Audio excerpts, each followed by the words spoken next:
we work in an environment that's constantly changing and evolving to address changing needs across the state and across our communities. There are multiple ways that we do this. We attend conferences to receive the most up-to-date information. We, at the district level, attend the California School Boards Association. I'm involved with the Association of California School Administrators. I partner with universities like San Diego State, UCSD, and others to ensure that we are both working on updating ourselves so then we can disseminate that information through our school and our families, be it in new legislation, new regulation that's coming down. Professional development plays a key role. So depending on what particular area, we seek out those experts that can then come in and advise us.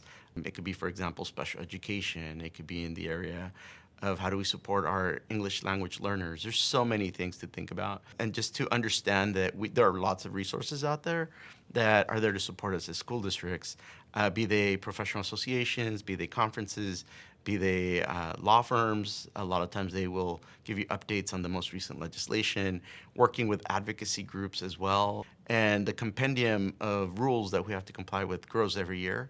So we want to make sure that we are being kept up to date and therefore disseminating this information through the entirety of our districts and our communities so that there can be a clear understanding. And so for us, the ability to communicate clearly to get ahead of these issues to the degree possible, I think is very helpful.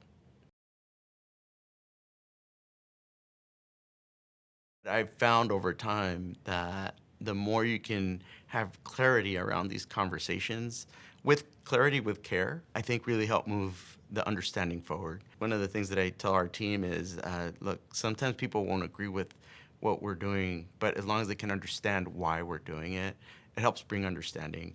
And a lot of times as leaders, it's hard to have these really difficult conversations. But I think the more we engage in them with care, be they about accountability, evaluation, or anything else in the contract.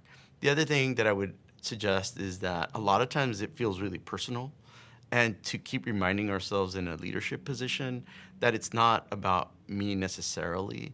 It's about the collective bargaining agreement, so it's about the contract. It's about grievances that people may have. It's not necessarily with me personally, because a lot of times these conversations can devolve and feel really personal, and they can be.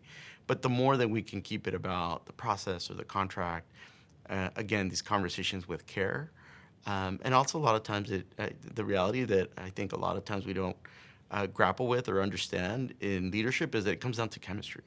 It's really important to have good chemistry with those who are on the other side of the table and understanding that while we can disagree, we don't have to be disagreeable. To really take the personal out of it, it's one of the more difficult things that we do because inherently everything we do is based on people and personalities. But the more that we can try to build that strong rapport, I think can only help build constructive relationships.